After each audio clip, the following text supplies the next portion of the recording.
Bienvenidos a nuestro tema, requisitos esenciales para el estudio de la teología.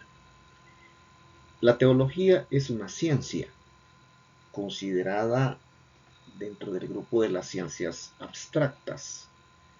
De hecho, aunque parezca extraño, la teología es una ciencia. De hecho, la teología es la razón del creyente, es esa razón del cristiano iluminada por la fe. Y en este sentido trata de comprender mejor los misterios revelados por Dios y exponerlos de manera sistemática y ordenada, basándose, por supuesto, en las Sagradas Escrituras. Me refiero a la Biblia. La teología presupone la fe, pero que esta fe no es un simple ejercicio de curiosidad intelectual. Incluso algunos han afirmado que se trata de la ciencia de la salvación porque la teología ayuda al hombre a conseguir su destino eterno. Ahora, para poder entender también desde dónde viene el concepto de teología, necesitamos irnos, obviamente, a los orígenes de la palabra. Y para ello tenemos que entender a Platón. Platón empleaba al menos una vez, al menos empleó al menos una vez en sus escritos la palabra teología, que era para él sinónimo de mietiología. En su valor y sentido más profundos, Aristóteles, más adelante, lo usa con un significado parecido, pero en un conocido pasaje de la metafísica, así se llamaba su libro.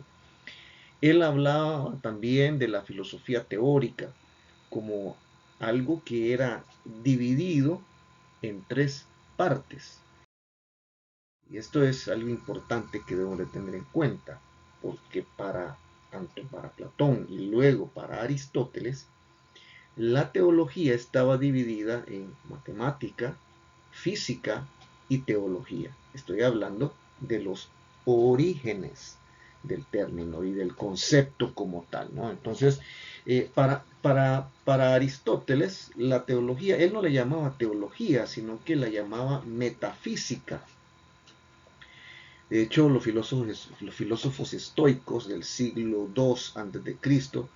ampliaron, ¿no?, el sentido de la voz teología y designan con ella las explicaciones sobre los dioses elaboradas en el mundo intelectual, que suelen ser de orden poético o mitológico, cultural y filosófico. Para Aristóteles, la metafísica tenía que ver con el estudio de las ideas y de la exposición de las mismas. Esto es algo que debemos de tener muy, muy presente porque a veces se considera, ¿no?, en nuestros contextos cristianos de iglesia que esta palabra metafísica es algo como místico, lo oculto, lo espiritista, pero no tiene nada que ver con eso. De hecho, la palabra metafísica tiene que ver específicamente con el estudio, el análisis de las ideas y de la exposición de las mismas. De hecho, para Aristóteles, la habilidad de exponer una idea es tan importante como la idea misma. De hecho, abordar un escrito sobre metafísica en la actualidad es voltear la mirada hacia la complejidad, ¿no? Es con toda seguridad algo delicado y profundo, en virtud que filosofar acerca del sentir y existir humano es un tanto complejo, debido a que el sentido del ser y existir humano se ven reformulados según cada disposición interpretativa en cuanto al propio sentido de toda indagación que se ha vuelto objeto de análisis y de sospecha en el ámbito de filosofar. Los seres humanos, desde todos los tiempos hemos tenido una constante curiosidad por conocer, por saber, lo cual ha ido permitiendo que nos demos cuenta de las cosas que nos rodean entre preguntar, responder y buscar las verdades de estas. Así pues, eh, la naturaleza, el universo, los fenómenos físicos y todo cuanto nos rodea nos han ido constituyendo en elementos de cuestionamiento en nosotros los seres humanos. Pero cuando se conoce sobre metafísica, dicho cuestionamiento comienza a disiparse en virtud de que este conocimiento se vuelve intrínseco.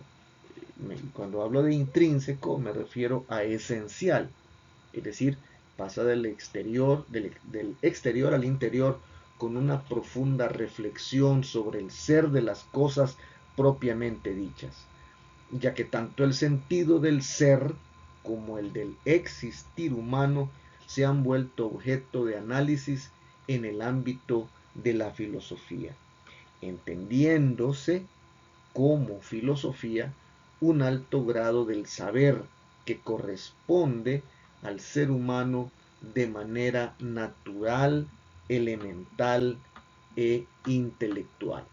¿Ya? Entonces es asombroso cómo la historia de la metafísica nos ha arropado en estos tiempos, cargada de interesantes diálogos y aspectos resaltantes como lo es el estudio del ser. Y esto nos va a permitir experimentar la importancia del estudio de la metafísica en el contexto de la contemporaneidad y algunas ideas filosóficas. Es a partir de estas ideas que surgen preguntas tales como: ¿merece la pena conocer ideas filosóficas de la metafísica? ¿Debemos conocer su historia? ¿Es importante la metafísica en el contexto contemporáneo? De hecho, la teología, como ya lo hemos expresado con anterioridad, eh, tenía que ver tanto con la matemática, la física y la metafísica. Claro que con el paso del tiempo, todas estas cositas que hemos ido mencionando han ido tomando su propio curso, han ido en expansión tan grande que ahora todo se ha vuelto un poco más complejo, pero por eso es que se ha sistematizado todo esto, ¿no? Entonces, se necesita entender el camino metodológico. Estamos hablando de la modalidad de investigación, cuyo objeto es la verificación de datos e información utilizando la documentación existente para ello. Es el diseño, vamos a decirlo así, es el diseño documental utilizado en el estudio, ¿no? Eh, Citando fuentes de información, documentos, archivos, estudios anteriores, textos, opiniones, artículos, videos, entrevistas, entre otros. Debemos de entender también que pues la, la metafísica tiene relación ya en nuestro tiempo con la teología, porque no se trata de estudiar a Dios. Recuerdo que hace años atrás muchos alumnos de la Facultad de Teología, por cierto, cuando ya estaban en su etapa final, todavía seguían diciendo de que la teología es la ciencia que estudia a Dios. Pero a fuerza de ser honestos, a Dios no lo podemos estudiar. Dios no puede ser, no es el objeto de estudio de la teología. No podemos estudiar el ser de Dios. No podemos estudiar a Dios porque Dios es infinito y, como dice la misma Biblia, a Dios nadie le ha podido ver jamás. Es decir, no es por ahí donde va el estudio de la teología en relación con la metafísica. Hemos de recordar también que la teología, hemos dicho que la teología tiene que ver con el análisis, el estudio de lo que Dios ha permitido que se conozca de Él al ser humano. Entonces, en este sentido, el objeto de estudio es lo que Dios ha querido dar a conocer de Él y al ser humano. Entonces, en este sentido, sí buscamos el conocimiento del ser humano, pero por supuesto en el marco de la voluntad de Dios, lo que Dios quiere para el ser humano. ¿Ya? Entonces, ese es el camino de la teología. ¿Ya?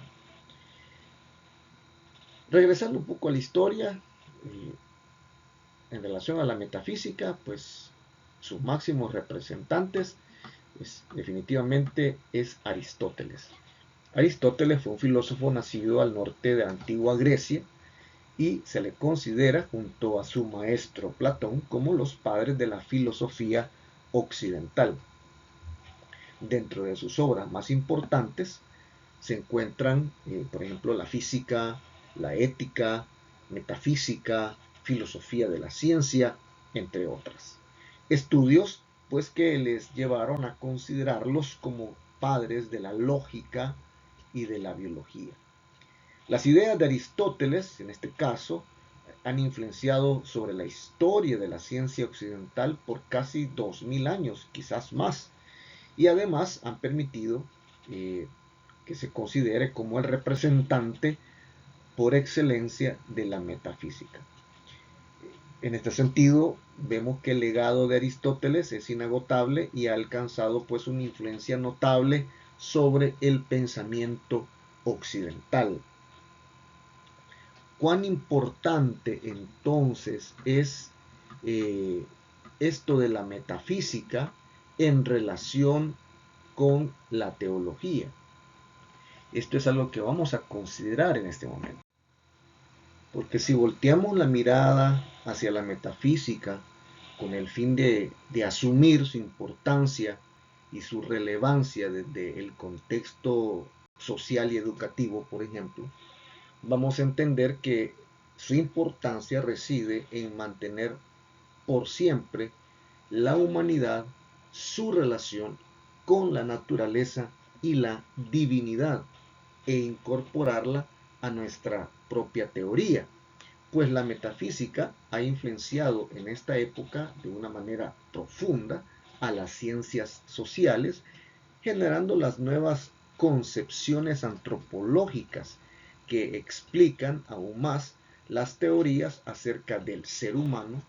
Si en el Renacimiento hubo un giro transformador de la ciencia, o sea, toda la ciencia a partir del siglo XX y del siglo XXI giran en torno al bienestar del ser humano. Entonces, es ahí donde ubicamos, por ejemplo, a la neurociencia y las nuevas concepciones del cerebro, del aprendizaje, de las nuevas tecnologías y de las ciencias de la comunicación e información, las famosas TICs, que buscan facilitar cada día más el aprendizaje como un hito, ¿no?, que marca la pauta para los cimientos de nuevos modelos educativos que potencialmente fomenten la efectividad de la educación y de la comunicación del conocimiento, la transmisión, ¿no?, del conocimiento en este caso. Entonces, en este sentido, se concibe como una ciencia transdisciplinar, ¿ya?, que va conglomerando una serie de teorías que facilitan el aprendizaje. De ahí que se considere necesario el estudio de estas disciplinas en pos de concretar la episteme de un modelo que estudie tanto la historia como la importancia de la metafísica en el contexto contemporáneo como una aproximación desde las ideas filosóficas de Aristóteles. Hemos encontrado la realidad del ser en cuanto ser y la teoría de las causas comunes entendiendo que en nuestra era es importante estudiar los fenómenos desde la abstracción de su realidad y entendiéndolos desde su contradicción. Se puede alegar entonces que la sabiduría, a partir de la metafísica, es un discurso relevante, lleno de muchas ideas importantes, por lo que el análisis de la información descriptiva permitió revelar los significados desde la esencia del ser y de su existencialidad en el mundo en el que se vive. Se hace evidente ese juego de interrelaciones sociales que rigen la conducta del ser y que se desprenden del sistema mundo, dando lugar a la creación de nuevas y diversas posibilidades para brindar atención de calidad al ser humano y garantizar los principios de protección de la humanidad. En este sentido, teólogos como por ejemplo San Justino Mártir utilizaron o concebieron el verbo teologizar para designar la actividad exegética sobre los textos bíblicos. Es importante en nuestro tiempo recordar que uno de los errores en los que incurre muchas veces la iglesia cristiana es porque precisamente que no se hace una correcta exégesis. Realmente a veces ni se hace exégesis, sino que simplemente se hace eisegesis. Eso ya lo vimos en otra clase, en otra conferencia, ¿no? Donde explicaba yo que la diferencia entre eisegesis y exégesis es que en la eisegesis yo tengo una idea en mi mente y voy a la Biblia buscando versículos que apoyen mi idea o mi pensamiento que yo ya tengo obviamente preconcebido, ¿no? Pero que la exégesis es yo dejo por un momento mis ideas y voy hacia la Biblia permitiendo que ella misma me explique a mí y me diga a mí qué es lo que quiere decirme en este tiempo hoy, ¿ya? Entonces, ahí es donde yo comienzo, o no, los cristianos comenzamos a conocer qué y cuál es la voluntad de Dios. Entonces, de hecho, para esto se hace un ejercicio, se hace evidentemente necesario el hacer un ejercicio que San Justino lo llamaba teologizar, esa actividad exegética, ¿no?, sobre los textos bíblicos. Más adelante, otro gran teólogo llamado Clemente de Alejandría distinguió la diferencia entre la teogonía, que tiene que ver con las fábulas y las mitologías, lo distinguió la teogonía de la verdadera teología, que es el conocimiento cristiano de Dios, ¿verdad? O sea, cómo Dios trata con el ser humano, ¿verdad? Es el conocimiento cristiano de la voluntad de Dios, de lo que Dios ha querido que se conozca de Él. Entonces, luego, para otro gran pensador cristiano, Orígenes, la teología es una doctrina recta sobre Dios. Luego, para otro teólogo llamado Eusebio de Cesarea, él escribió un poco una obra que se llamaba Teología Eclesiástica, ¿ya? Y justamente es aquí, con Eusebio de Cesarea, donde la voz teología aparece por primera vez en un libro cristiano. Luego, Basilio, que es otro teólogo, es el primero que distinguió entre teología como doctrina sobre Dios, y también le añadió diciendo que la teología no solo es la doctrina sobre Dios, sino que también es la historia de salvación. Para los escritores cristianos entonces de los primeros siglos, el teólogo es un, vamos a llamarlo así, un vidente directo de los misterios divinos que se van hallando presentes, ¿no? Eh, eh, y sean patentes al Espíritu de Dios, dispuestos a la gracia de Dios, al mover del Espíritu de Dios por su gracia, es extraordinaria. Entonces, el teólogo en este sentido es quien goza de la contemplación mística de Dios. ¿Ya? El término teología presenta en los escritores cristianos del occidente latino una aparición lenta y relativamente tardía, pero al final, por ejemplo, teólogos como San Agustín emplearon cerca de 80 veces las palabras teología y teólogo, pero por ejemplo en el caso de él lo hace casi siempre en el sentido que les daba el autor latino Barrón. O sea, este distinguía entre la teología física o natural. Estamos hablando de la interpretación filosófica de las causas y hacía la diferencia entre la teología poética y la teología política, que tiene que ver con el culto sagrado a Dios. ¿Ya? Luego, más siglos más adelante, un teólogo llamado Pedro Abelardo, es un teólogo que vivía entre el año 1079 al año 1142. Él fue el primero que utilizó la palabra teología con el sentido actual científico y académico, ¿ya? Entendiendo pues que el saber teológico adquiere rango de disciplina académica con la aparición de las universidades. La primera universidad reconocida en el mundo es la Sorbona de París, que fue fundada en el siglo XII. Y entonces se hace ya una marcada diferencia entre la teología y la filosofía, eh, una diferencia marcada, ¿no? Eh, Se hace una diferencia de la filosofía, de los estudios bíblicos, del derecho canónico, porque hay que recordar también que anteriormente pues solamente existía el conocimiento de la Iglesia Católico Romana. Entonces ellos tenían algo que se llamaba el derecho canónico, que todavía se mantiene hasta nuestro tiempo. Entonces se hace una diferenciación entre estas cosas. Aunque el término teología coexiste todavía por un largo tiempo con expresiones como, por ejemplo, doctrina cristiana, entre otras, ¿verdad?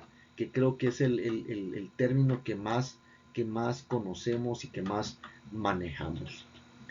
Pasando entonces al sentido y naturaleza de la actividad teológica, tenemos que preguntarnos definitivamente a qué llamamos teología. Ya hemos definido lo que no es teología.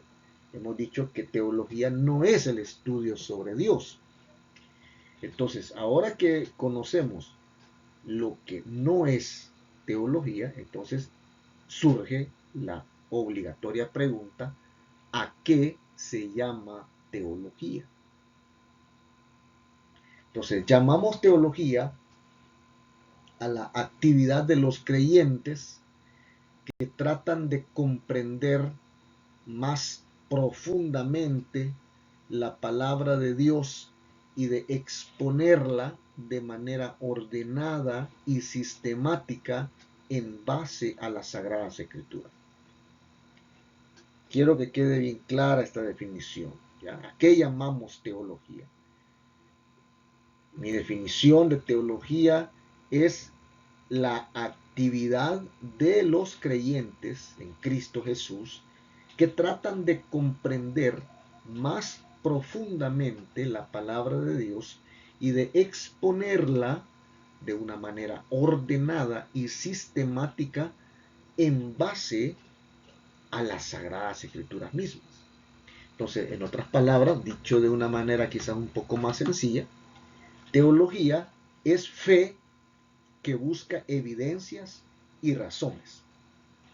Esto es muy importante, contrario a lo que muchas veces se dice que la teología, la fe debe de ser ciega.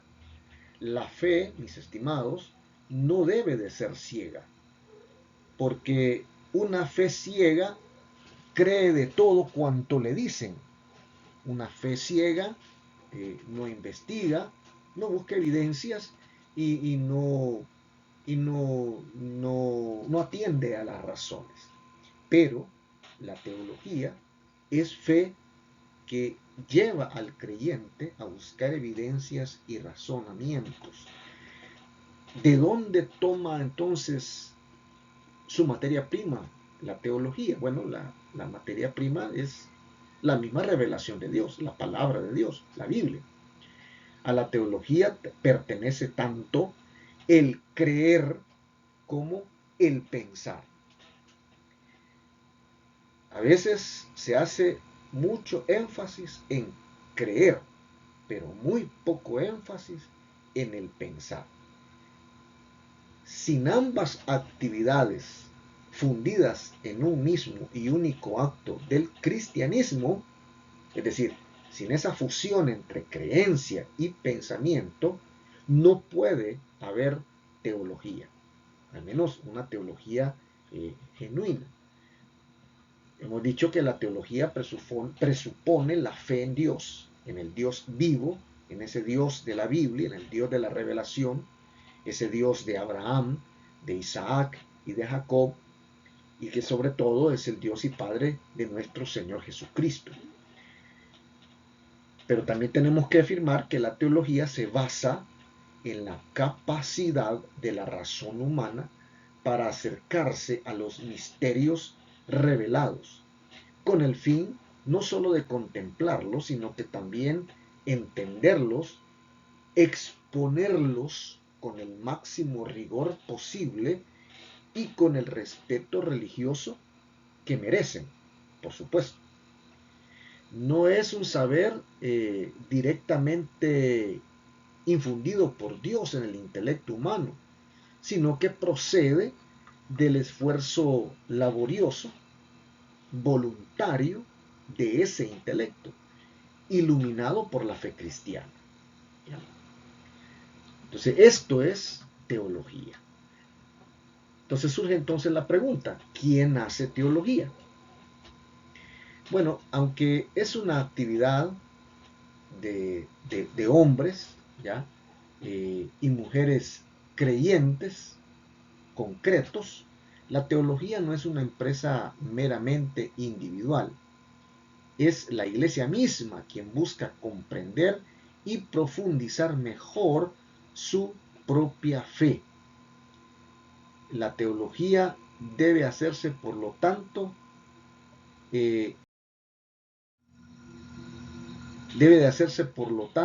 en el suelo. Bueno, aquí yo debo de hacer un repaso, ¿verdad? ¿Quién hace teología? Hemos dicho que quien hace la teología es la iglesia misma. Esta iglesia debe buscar y comprender y profundizar mejor en la fe, ¿ya? Entonces, por eso debe de hacer teología. Entonces, pero la teología debe de hacerse en el suelo y a partir de la vida de la iglesia, en su beneficio y para su crecimiento, ¿ya? Es cierto que el centro pues es la revelación de Dios, es la persona de Cristo Jesús quien ha sido revelado en su palabra también, pero vamos a darnos cuenta que esto nos lleva a, a la praxis, ya vamos a hablar de eso, pero la teología debe de hacerse, cuando yo me expreso y digo que la teología debe de hacerse en el suelo, significa que no debemos tanto pensar solamente que el cristiano anhela llegar a la patria celestial. No solo debe de pensar en el cielo, debe de pensar también en la tierra. En muchas oportunidades yo he expresado esto, un fenómeno que a veces se suele dar, principalmente en las iglesias de América Latina, donde las iglesias cristianas evangélicas, los templos, están ahí alrededor de una comunidad de personas pero muchas veces esa comunidad detesta la- a la iglesia. Le gustaría que hubiera cualquier otra cosa menos iglesia. Contrario a otros lugares, yo recuerdo que eh, como misionero en África, eh, me fui a predicar a un lugar donde no había, un poblado donde no había ninguna iglesia. Después de tener una buena cantidad de personas que estaban reuniéndose con nosotros para alabar a Dios, para conocer de Dios, ya era un bonito grupo, entonces me fui a platicar con el jefe de poblado y le pregunté si tenía yo su permiso para poder hacer las gestiones pertinentes para la adquisición de un terreno porque queríamos construir un templo, queríamos hacer una iglesia ahí. O sea, ya había una iglesia, pero no teníamos un local, entonces necesitábamos un terreno. Entonces fui a hacer esa petición al jefe de poblado y al consejo del poblado. Este consejo de poblado se sorprendió ante mi acción porque ellos me dijeron, mire, aquí tenemos gente que nos ha venido a ofrecer discotecas, aquí tenemos gente que nos ha venido a ofrecer eh, negocios, aquí ha venido gente que nos ha venido a ofrecer supermercados, pero nadie nos ha venido a ofrecer una iglesia. Y la respuesta del consejo de poblado fue, usted tiene el permiso y es más, nosotros queremos sugerirle un terreno, queremos donarle un terreno para que usted comience a construir el templo en ese terrenito. Fue algo interesante, ¿verdad? O sea, no era gente cristiana, era gente que ni siquiera sabían de Dios, nunca habían oído hablar de Dios, pero se sintieron honrados de que iban a tener una comunidad de cristianos ya ahora en su poblado. Se sentían alegres, sin ser cristianos todavía. Pero eso no es lo que se mira en América Latina. En América Latina vemos, usted por favor me va a corregir si yo estoy mal, si yo estoy equivocado, pero en la mayoría, claro, obviamente hay excepciones, pero en la mayoría de veces la gente que vive alrededor no quiere, detesta, así con esa palabra, a los cristianos evangélicos. Y claro, hay argumentos, ¿verdad?, que se han postulado referentes a esta actitud de parte de los no cristianos, eh, echándole la culpa, por ejemplo, al diablo, que esto es artimaña del enemigo, que es oposición, etcétera. Pero no nos hemos dado cuenta, quizás, que a lo mejor quienes tienen en verdad la culpa de que esto suceda somos los mismos cristianos, porque no hemos entendido que nuestra teología, nuestra expresión de vida como cristianos debe de hacerse desde el suelo, desde la tierra, es terrenal.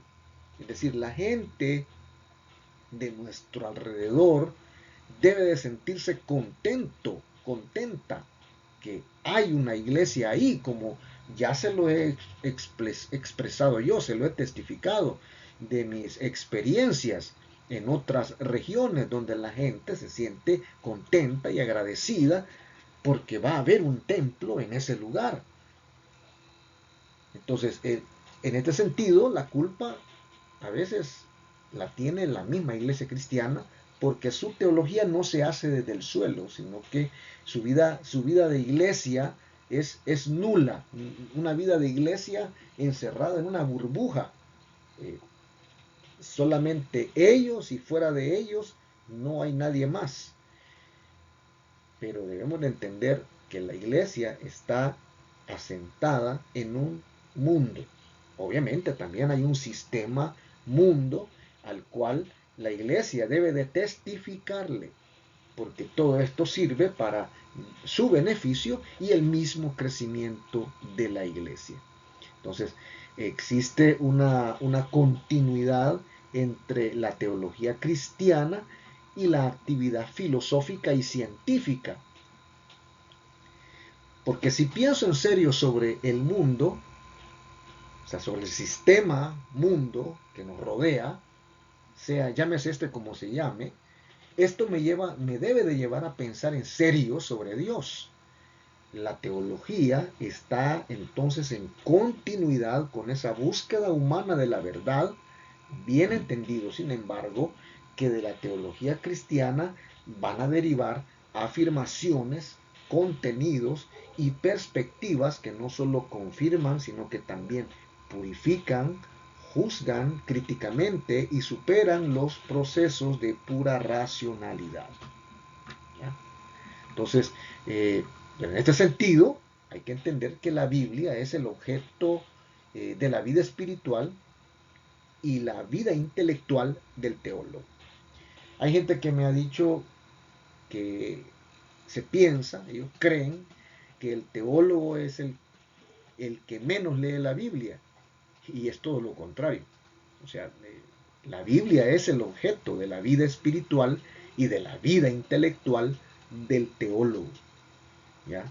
Entonces, ¿a qué nos referimos con esto? Bueno, en primer lugar, hay que tomar en cuenta el elemento primario que es lo que se dice de Dios. Luego se debe de tomar en cuenta el elemento secundario que son las criaturas en relación con Dios. ¿Ya? En tercer lugar, se debe de tomar en cuenta la reflexión teológica. La reflexión teológica, su método es científico y se hace sobre la fe para ayudar a vivir la fe. A esto se le llama praxis, o sea, lo que hacemos como cristianos. En este sentido, ya cuando llegamos a este punto, cuando ya hemos tomado el elemento primario y secundario y procedemos a la reflexión teológica, se debe de tener en cuenta la cultura y la sociedad.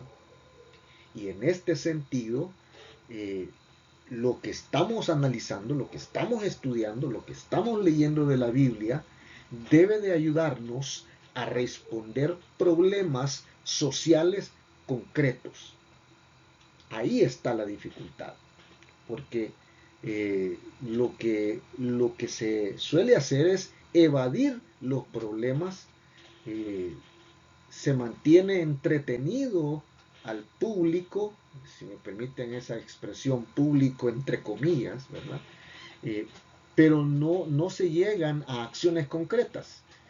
La gente llega, adora, canta, salta, baila, hoy hay luces, hoy hay espectáculo, luego hay un show de un monólogo, de un predicador, que nos hace reír, nos hace llorar, nos hace cantar, nos hace suspirar, pero al final la gente se va a su casa contenta, pero se va tan contenta como que se hubiera salido de un cine, ¿ya?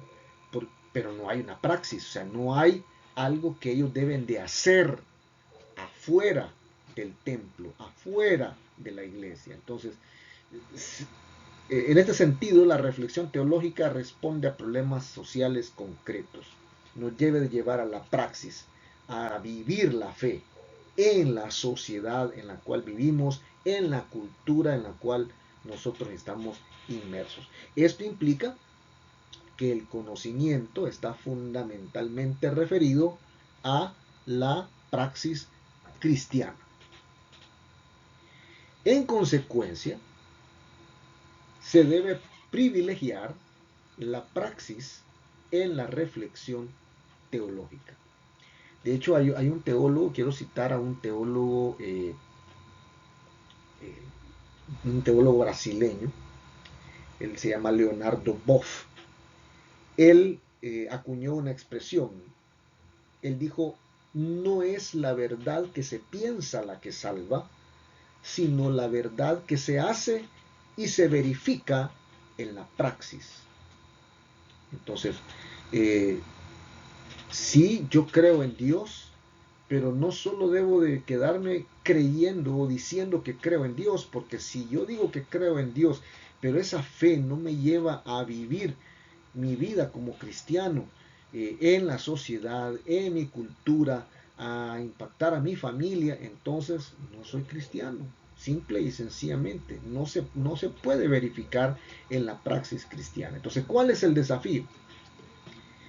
El desafío es hacer verdad histórica, ¿verdad? El mensaje de liberación, ese mensaje esperanzador, ese mensaje de salvación en medio de diferentes contextos, ¿ya? Contextos, diferentes contextos socioculturales que muchas veces incluso van a llegar a ser de contextos de injusticia, de explotación, de dominación y desigualdades, ¿verdad? Ahora, esto se hace no como quien tiene la verdad absoluta, sino con una actitud que se describe en Mateo 9:36. Si usted tiene la Biblia ahí puede leer lo que dice Mateo 9:36. Esa visión de pastor, ¿ya?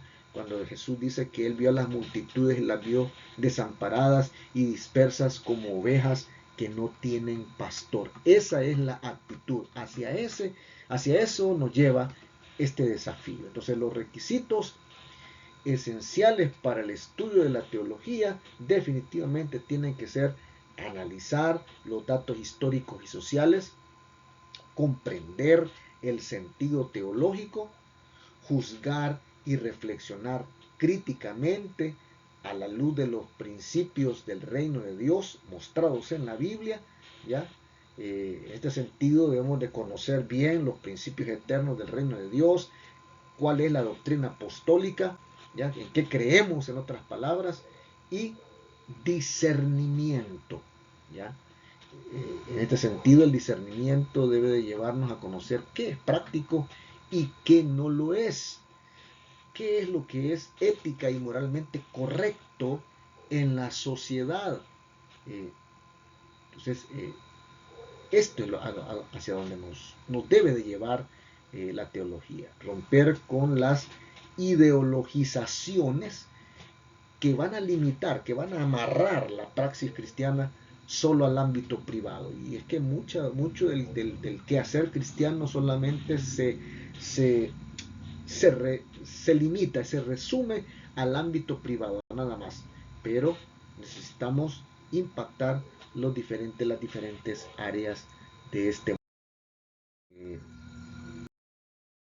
A ver, por aquí la tenemos, la función doctrinal, la función, la función crítica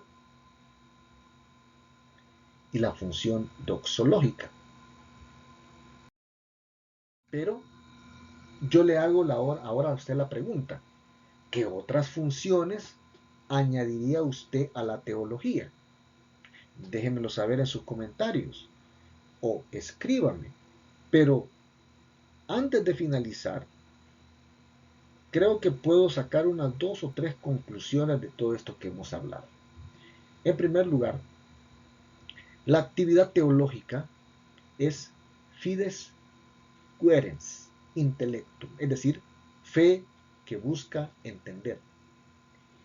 Hemos dicho que no debe de estar impulsada por una actitud de simple curiosidad, sino de amor y veneración hacia Dios mismo. En segundo lugar, la teología es el desarrollo de la dimensión intelectual del acto de fe. Es fe reflexiva, fe que piensa, comprende, pregunta y busca. Trata de elevar dentro de lo posible al creyente, ¿verdad? Eh, eh, y formándolo, llenándolo, no solo de conocimiento, sino de amor por Dios y por su plan redentor. ¿Ya? Entonces, en última instancia, la teología es esa fe de la iglesia buscando comprender, buscando entender lo que cree. Muchas gracias por su atención prestada a esta sesión, a esta clase, a esta ponencia. deseo de todo corazón que Dios los bendiga, y si usted gusta, por favor, comparta esta reflexión, comparta esta charla con otras personas. Agradecería sus comentarios. Si usted no se ha suscrito al canal, por favor suscríbase al canal y ayúdenos siempre con su like para que podamos seguir adelante en este tipo de seminarios. Hasta pronto, un abrazo y que Dios les bendiga.